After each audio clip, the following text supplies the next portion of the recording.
Hello दोस्तों, स्वागत है आप सभी का आपके अपने YouTube channel MR world point में। अग्निवीर जीडी परीक्षा के लिए प्रैक्टिस सेट नंबर 11 लेके आए हैं। इससे पहले के 10 प्रैक्टिस सेट चैनल पर डाले जा चुके हैं। यदि आपने अभी तक नहीं देखे देख लीजिए और अपनी तैयारी को और भी मजबूत बना लीजिए। चलिए शुरू करते हैं आज की तैयारी का। आज का प्रैक्टिस सेट नंबर 11। देखिए पहला क्वेश्चन क्या है। दिल्ली सल्तनत की प्रथम तथा अंतिम महिला शासिका कौन थी? तो देखिए दिल्ली सल्तनत की पहली और अंतिम महिला शासिका कौन थी? रजिया सुल्तान थी। ठीक है। इस बात करें इसके पिता का नाम क्या था, तो ये इल्तुतमिश था। इल्तुतमिश। ठीक है, इसके पिता का नाम था और ये दिल्ली सल्तनत की पहली महिला और अंतिम महिला शासिका थी। इस बात करें चांद बीवी की, तो इसके पति का नाम क्या था? इसके पति का नाम था आदिल अली आदिल शाह। ठीक है, तो ये कहाँ के शासक था? तो ये आपका बीजापुर का सुल्तान था। बीजापुर का सुल्तान था। इस बात करें जीजाबाई की, तो ये कौन थी? ये छत्रपति शिवाजी महाराज की माता जी थी। शिवाजी महाराज की क्या कौन थी? माता जी थी। ठीक है, तो बात करें नूरजहाँ की, तो नूरजहाँ कौन थी? तो नूरजहाँ आपकी जहांगीर की पत्नी थी, जो किसी शेर अली की विधवा थी। उसने शादी कर ली थी जहांगीर से। ठीक है, उसके अलावा नूरजहाँ के बचपन का नाम पूछा जाता है, यानी असली नाम पूछा जाता है, तो असली नाम क्या है इसका? मेहरुन्निसा। नूरजहाँ का असली नाम क्या है? तो मेहरुन्निसा। इसकी माँ का नाम क्या है? मेहरुन्निसा की माँ का नाम क्या है? तो असमत बेगम। असमत बेगम। इसकी माँ क्यों फेमस थी? क्योंकि इसकी माँ ने क्या किया था कि सबसे पहले गुलाब से इत्र बनाने की कला, गुलाब से इत्र बनाया था, परफ्यूम बनाया था गुलाब से इत्र। गुलाब से इत्र बनाने के लिए मेहरुन्निसा की माँ असमत बेगम क्या थी? प्रसिद्ध थी। ठीक है, क्वेश्चन ये पूछा था कि सबसे पहले गुलाब से इत्र बनाना किसने बनाया? तो असमत बेगम ने बनाया था। असमत बेगम कौन थी? तो वो आपकी मेहरुन्निसा की माँ थी। ठीक है, ये भी आप ध्यान रखिएगा। बात करें अगले क्वेश्चन की। अगला क्वेश्चन क्या है। भारत में अंग्रेजों ने सर्वप्रथम व्यापारिक फैक्ट्री 1608 में कहाँ स्थापित की थी? भारत में सर्वप्रथम अंग्रेजों ने जो व्यापारिक फैक्ट्री स्थापित की थी वो सूरत में स्थापित की थी। ठीक है, इस बात करें कि भारत में सबसे पहले कौन विदेशी लोग आए थे, तो वो आपके पुर्तगाली लोग थे जो भारत में सबसे पहले आए थे। ठीक है, और सबसे अंत में छोड़ के जाने वाले भी लोग भी कौन थे? तो वो आप पुर्तगाली थे। पुर्तगाली कब्जा किस राज्य पे था? तो आपका गोवा पे था। गोवा पुर्तगालियों ने कब छोड़ा था? तो वो 1961 में छोड़ा था। ये भी आप ध्यान रखिएगा। नेक्स्ट क्वेश्चन देखते हैं। निम्न में से कौन सा आकाशीय पिंड पृथ्वी के सबसे निकट है? यानी कैसा कौन सा वो पिंड है जो पृथ्वी के सबसे पास है? सबसे पास कौन सा दिखाई देता है? आपको चंद्रमा दिखाई देता है, तो वहाँ पे सबसे निकटतम है। यदि बात करें कि सब पृथ्वी के निकटतम सबसे ग्रह कौन सा है, यानी सबसे निकटतम ग्रह कौन सा पृथ्वी के, तो वो कौन सा है? आपका शुक्र है। यानी जो शुक्र है वो पृथ्वी के सबसे निकटतम ग्रह है। यदि आपसे पूछा जाए कि पृथ्वी के सबसे निकटतम तारा कौन सा है, तो सबसे निकटतम तारा कौन सा है? वो आपका सूर्य है। यानी सूर्य क्या है? एक प्रकार का तारा है और ये पृथ्वी के सबसे निकटतम है। यदि बात करें बुध की, तो बुध सूर्य के सबसे निकटतम है। सूर्य के सबसे निकटतम है, निकटतम। ठीक है, यदि बात करें शनि की, तो शनि के क्या है? शनि के सबसे ज्यादा उपग्रह हैं। सबसे ज्यादा उपग्रह किसके हैं? तो वो आपके शनि ग्रह के। अगला क्वेश्चन देखिए। स्वतंत्र भारत के सर्वोच्च न्यायालय के प्रथम मुख्य न्यायाधीश कौन थे? स्वतंत्र भारत के सर्वोच्च न्यायालय के पहले मुख्य न्यायाधीश थे H J Kania. H J Kania मतलब हीरालाल जे कानिया। ये क्या थे? स्वतंत्र भारत के प्रथम मुख्य न्यायाधीश थे। ठीक है, यदि वर्तमान में बात करें, वर्तमान में मुख्य न्यायाधीश कौन है? तो D Y Chandrachud. D Y Chandrachud क्या है? वर्तमान में सीजेआई है, यानी मुख्य न्यायाधीश क्या है? भारत के मुख्य न्यायाधीश है। ठीक है, यदि बात करें पहले मुख्य न्यायाधीश तो आपका हो गया, वर्तमान का भी हो गया। यदि बात करें पहली महिला मुख्य न्यायाधीश कौन थी सुप्रीम कोर्ट की, तो ऐसी कोई महिला नहीं थी जो पहली महिला मुख्य न्यायाधीश बनी हो। ये बात करें कि पहली महिला न्यायाधीश कौन थी सुप्रीम कोर्ट की, देखिए यहाँ पे सुप्रीम कोर्ट के बारे में बात कर रहे हैं। ठीक है, सुप्रीम कोर्ट की पहली महिला न्यायाधीश कौन थी? तो वो थी आपकी फातिमा बीवी। फातिमा बीवी कौन थी? पहली महिला न्यायाधीश थी। बात करें हाई कोर्ट की, तो हाई कोर्ट की पहली महिला न्यायाधीश कौन थी? पहली महिला न्यायाधीश थी आपकी अन्ना चांडी। अन्ना चंडी पहली महिला न्यायाधीश थी। पहली महिला मुख्य न्यायाधीश कौन थी हाई कोर्ट की? तो वो थी आपकी लीला सेठ। ठीक है, ये भी आप ध्यान रखिएगा। नेक्स्ट क्वेश्चन देखते हैं। पीएसएलवी का विस्तारित रूप क्या है? पीएसएलवी का विस्तारित रूप क्या है? Polar satellite launch vehicle. ठीक है, ऑप्शन नंबर डी क्या हो जाएगा आपका राइट आंसर। यानी यदि ध्रुवों पर कोई सैटेलाइट भेजना है तो वो किस व्हीकल से भेजे जाते हैं? तो आपके PSLV से ही भेजे जाते हैं। ठीक है, नेक्स्ट क्वेश्चन देखते हैं। संतोष ट्रॉफी किस खेल से संबंधित है? संतोष ट्रॉफी किस खेल से संबंधित है? तो फुटबॉल से संबंधित हो जाएगी। संतोष ट्रॉफी के अलावा आपका डूरंड कप भी किससे संबंधित है? डूरंड कप का संबंध भी किससे है? तो फुटबॉल से है। ठीक है, बाकी इन खेलों से संबंधित जो भी ट्रॉफी है मैंने आपको पिछले प्रैक्टिस सेट में बताई हुई है, वो आप वहाँ से नोट कर लीजिएगा। नेक्स्ट क्वेश्चन देखते हैं। क्वेश्चन दिया है कि निम्नलिखित में से किसको भारत रत्न नहीं मिला था? तो वो कौन व्यक्ति थे जिनको भारत रत्न नहीं मिला था? तो वो आपके महात्मा गांधी थे। महात्मा गांधी को अभी भी भारत रत्न नहीं मिला है। ठीक है, यदि आपसे बात की जाए कि जवाहरलाल नेहरू को भारत रत्न कब मिला था, तो उनको 1955 में मिला था। और लाल बहादुर शास्त्री को कब मिला था? तो उनको 1966 में मिला था। ठीक है, और गोविंद बल्लभ पंत को कब मिला था? तो ये आपका 1957 में मिला है। ठीक है, महात्मा गांधी को कभी भी भारत रत्न नहीं मिला है। भारत रत्न क्या है? भारत का सबसे बड़ा सम्मान है। ठीक है, सब सर्वोच्च सम्मान कौन सा भारत का? तो वो भारत रत्न ही है। ठीक है, यदि आपसे ये पूछा जाए कि सबसे कम उम्र में भारत रत्न किसको मिला है, तो वो सचिन तेंदुलकर है। ठीक है, सचिन तेंदुलकर। सचिन तेंदुलकर सबसे कम उम्र के व्यक्ति हैं जिनको भारत रत्न मिला है। ठीक है, अगला क्वेश्चन देखते हैं। घाटे की व्यवस्था का क्या आता है? यानी ऐसी व्यवस्था क्या है जिसमें घाटा हो? घाटा आपको कब होगा? जब आपकी क्या है, आय कम हो और व्यय ज्यादा हो। यानी सरकार की व्यय ज्यादा हो और राजस्व प्राप्ति क्या हो, कम हो। व्यय अधिक हो और राजस्व प्राप्ति कम हो, यानी दोनों का अंतर क्या हो, नेगेटिव में हो, तो आपका क्या होगा? तो आपको घाटा होगा। यानी ऑप्शन नंबर डी क्या हो जाएगा आपका राइट आंसर। सरकारी व्यय माइनस के राजस्व प्राप्ति क्या कहलाता है? घाटे की व्यवस्था कहलाती है। नेक्स्ट क्वेश्चन देखिए। गजराज किसका नाम है? MiG-27, जगुआर या फिर IL-76 और मिराज 2000? तो गजराज किसका नाम है? गजराज IL-76 का नाम है। ये भारत का सबसे बड़ा जहाज है, भारत का सबसे बड़ा एरोप्लेन है। जो क्या है, इसका IL की फॉर्म क्या है? IL की फॉर्म में इल्यूशन 76। ठीक है, ये सबसे बड़ा जहाज है भारत का,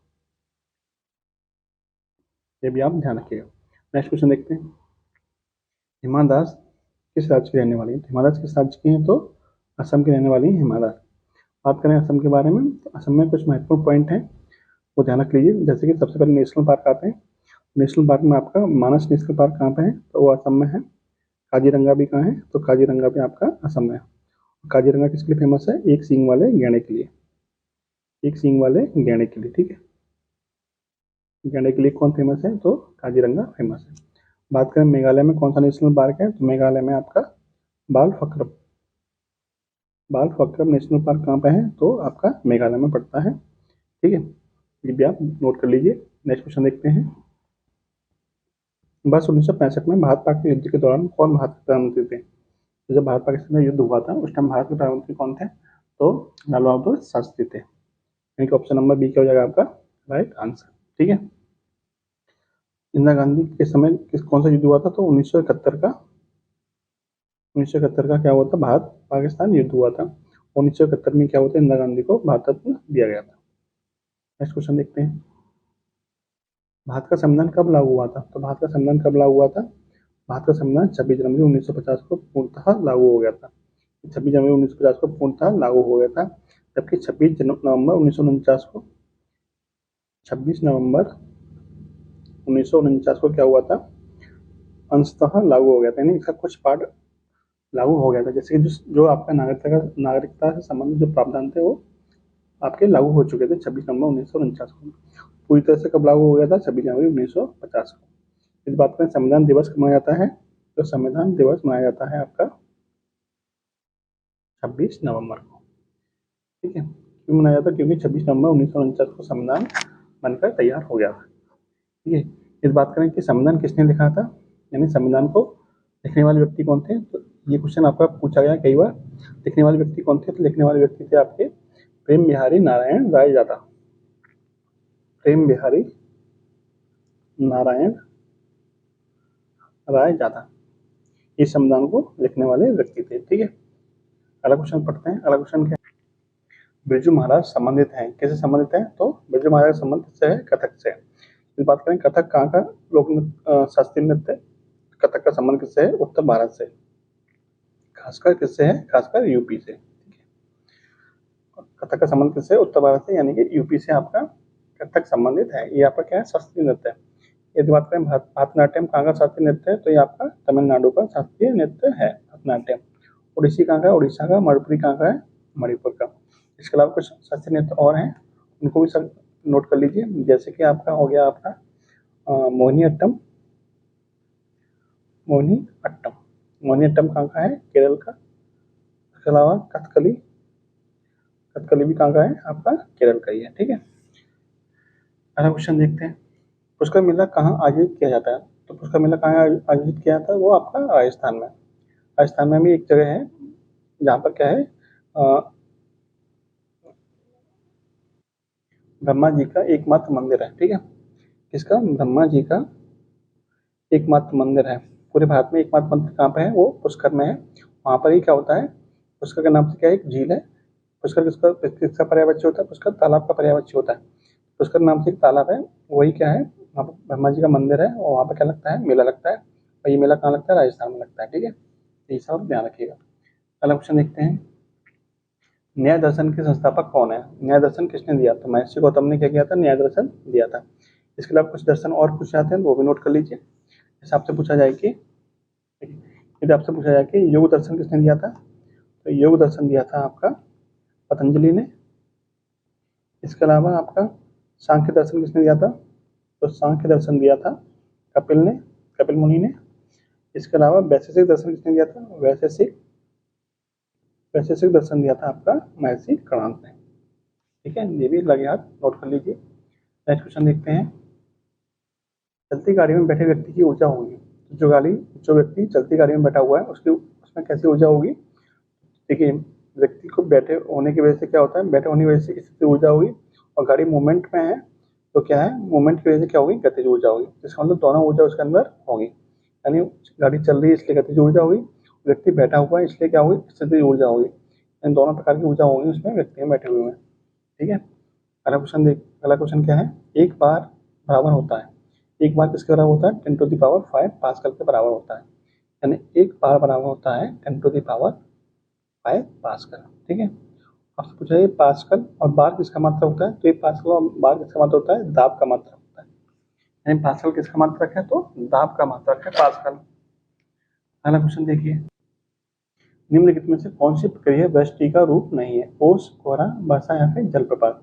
देखिए, जो जलप्रपात बोलते हैं इसको हम झरना भी बोलते हैं, ये क्या है, वृष्टि का रूप नहीं है।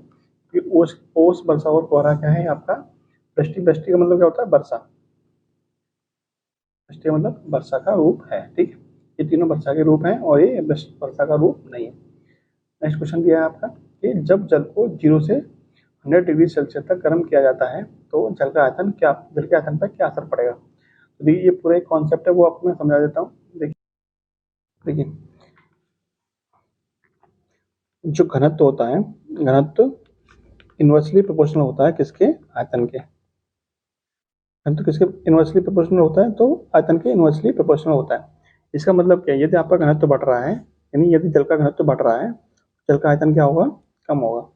यदि घनत्व घट रहा है तो जल का आयतन क्या होगा, बढ़ेगा। यानी इनवर्सली प्रोपोर्शनल है। इसके अलावा एक पॉइंट क्या है कि जो जल का घनत्व होता है, जल का जो घनत्व होता है वो अधिकतम कितना डिग्री सेल्सियस पे होता है, तो अधिकतम होता है आपका, अधिकतम होता है 4 डिग्री सेंटीग्रेड पे अधिकतम होता है। यानी जल का घनत्व अधिकतम 4 डिग्री सेंटीग्रेड पे होता है। ठीक है, जब जल का घनत्व अधिकतम 4 डिग्री सेंटीग्रेड पे होगा, तो जब जल को गर्म किया जाता है, यानी 0 डिग्री सेंटीग्रेड से 4 डिग्री सेंटीग्रेड तक जब गर्म किया जाएगा, तो घनत्व पर क्या असर पड़ेगा, घनत्व पर क्या असर पड़ेगा, घनत्व आपका बढ़ेगा। क्यों बढ़ेगा, क्योंकि 4 डिग्री सेंटीग्रेड पर क्या होता है, जल का घनत्व अधिकतम होता है।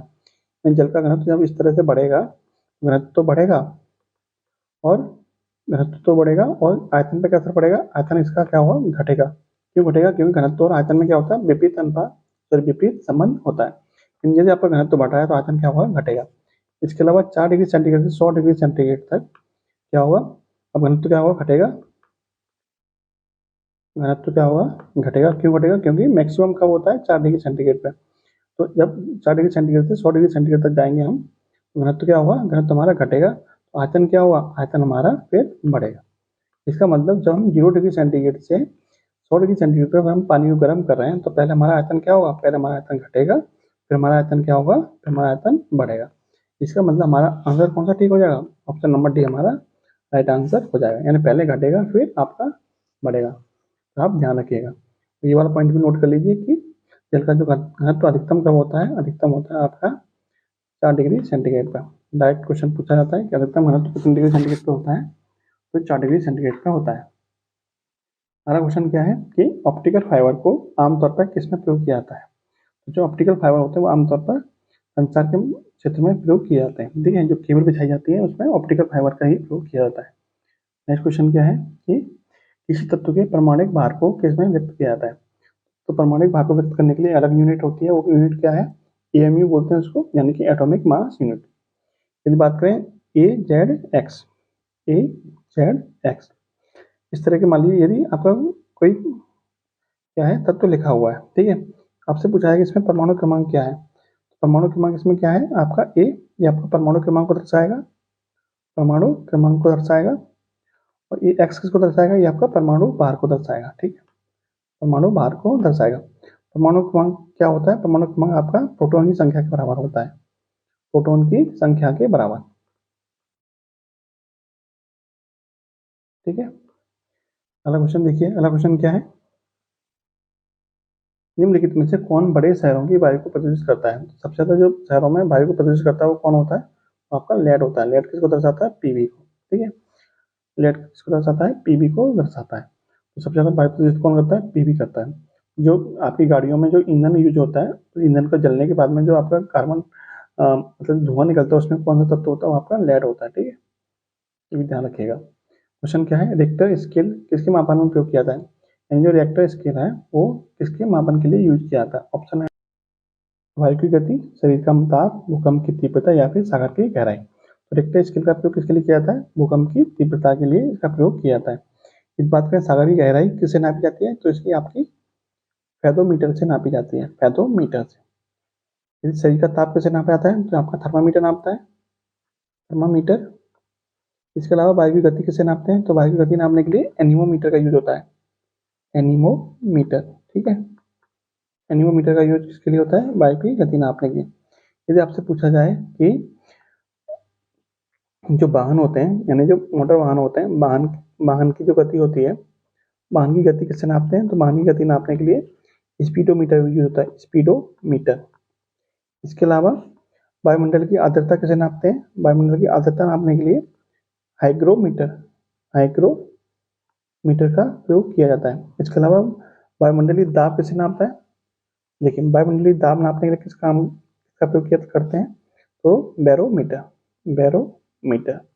इसके अलावा पौधा में जो वृद्धि होती है, इसके अलावा पौधों में जो वृद्धि होती है, वृद्धि को कैसे नापते हैं, यानी पौधों की वृद्धि नापने के लिए, पौधों की वृद्धि नापने के लिए किसका प्रयोग करते हैं, तो क्रेस्कोग्राफ का प्रयोग करते हैं, इसका क्रेस्कोग्राफ, ठीक है, ये आप नोट कर लीजिए। नेक्स्ट क्वेश्चन देखिए, नेक्स्ट क्वेश्चन क्या है, शुष्क बर्फ है, शुष्क बर्फ क्या है, तो ये कार्बन डाइऑक्साइड है, यानी ठोस कार्बन डाइऑक्साइड को हम क्या कहते हैं, शुष्क बर्फ के नाम से भी जानते हैं।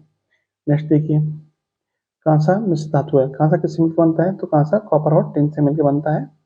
कांसा को आप कांटा पढ़ लीजिए, कांटा कहाँ से, कांटा से हो जाएगा कॉपर और टा से हो जाएगा टिन। कांसा को आप कांटा पढ़िए, कॉपर और टिन, ठीक है। इसके अलावा आपसे पूछा जाता है कि जो आपका पीतल होता है, पीतल किससे मिलकर बनता है। पीतल को आप पिताजी से याद कर लीजिए, पी से पिता पीतल और ता से तामा, जी से जिंक, यानी तामा और जिंक से मिलकर बनता है आपका पीतल, ठीक है, तामा और जिंक से मिलकर बनता है आपका पीतल। अगला क्वेश्चन क्या है, मानव शरीर में क्रोमोसोम्स की संख्या कितनी है। मानव शरीर में क्रोमोसोम्स कितने होते हैं, 40 या फिर 23 जोड़े। दूषित पानी के कारण कौन सा रोग होता है, हैजा, टाइफाइड, पीलिया या फिर ये सभी। दूषित पानी से कौन सा रोग होता है, तो आपका ये सारे ही सारे रोग किससे होते हैं, दूषित पानी से होते हैं, ठीक है।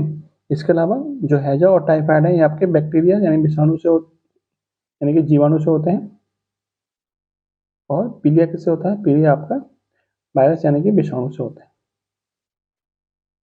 ठीक है। नेक्स्ट क्वेश्चन देखिए, प्रकाश संश्लेषण में पौधे कौन सी गैस का अवशोषण करते हैं।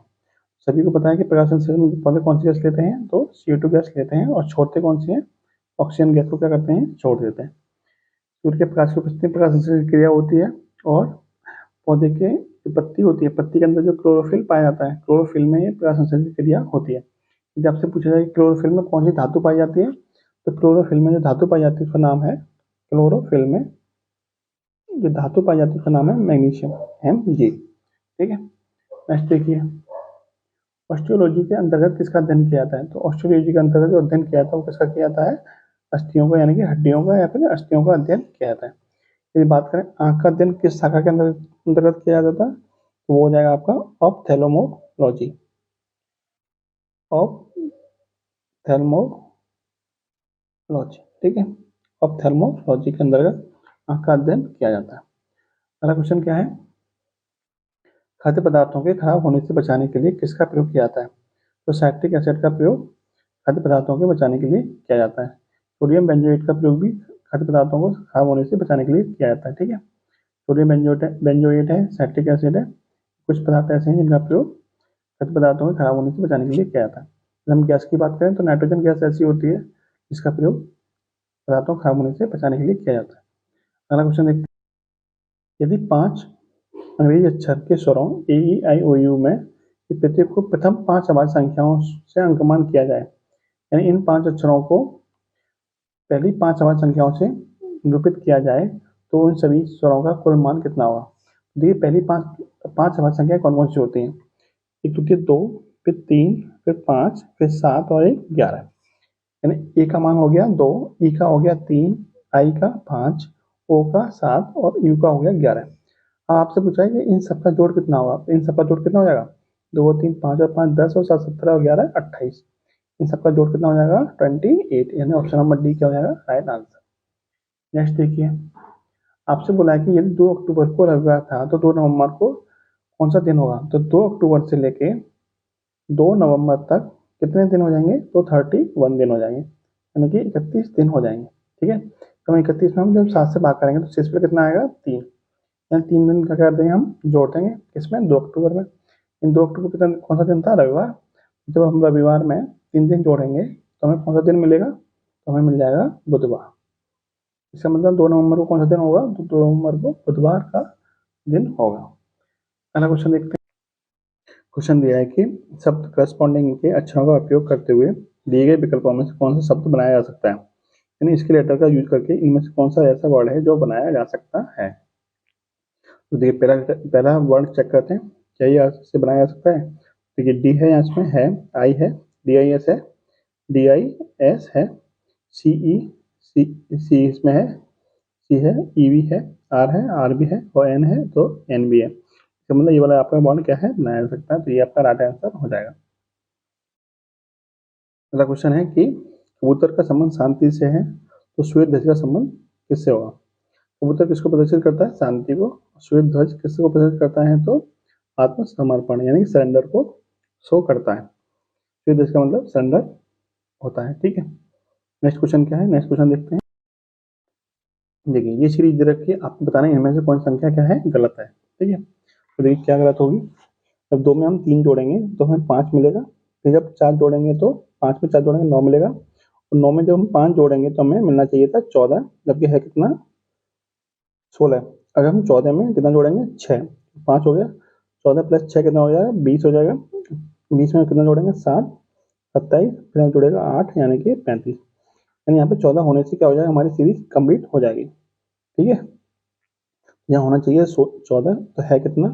16। इसका मतलब हमारा यही बार क्या है? संख्या गलत प्रयुक्त हुई है। ऑप्शन नंबर सी क्या हो जाएगा? Right answer.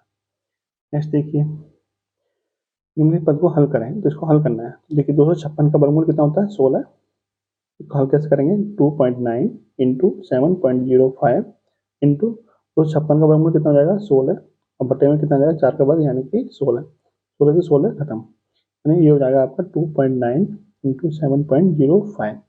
इन दोनों जब गुणा करेंगे कितना आ जाएगा? 20.445। देखिए ऑप्शन नंबर डी का जाएगा आपका राइट आंसर। नेक्स्ट देखिए 1.38 2.53 को भिन्न में बदलना है। देखिए पहले इसको दशमलव में हटाते हैं। 1.38 बटे में है 2.53, 2 अंकों के बाद पॉइंट है, यहाँ पे 2 अंकों का पॉइंट है, पॉइंट से पॉइंट क्या हो जाएगा? हट जाएगा, तो आपका बचेगा 138 बटे में 253।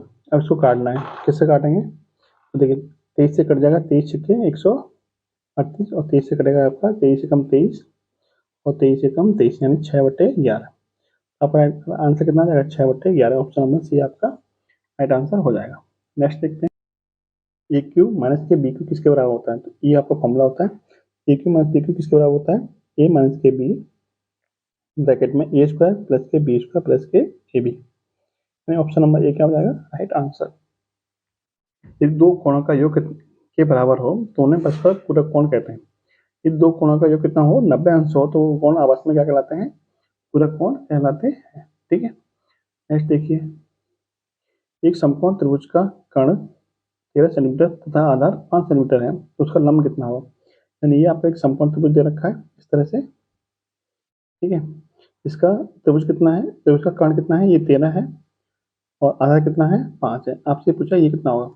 लंब लंब कैसे निकालते हैं? लंब निकालते हैं, आपका लंब बराबर होता है, देखिए यहाँ बता देता हूँ मैं आपको, लंब बराबर होता है कि अंडर रूट में कर्ण का वर्ग यानी 13 का वर्ग 169 माइनस आधार का वर्ग यानी कि 25।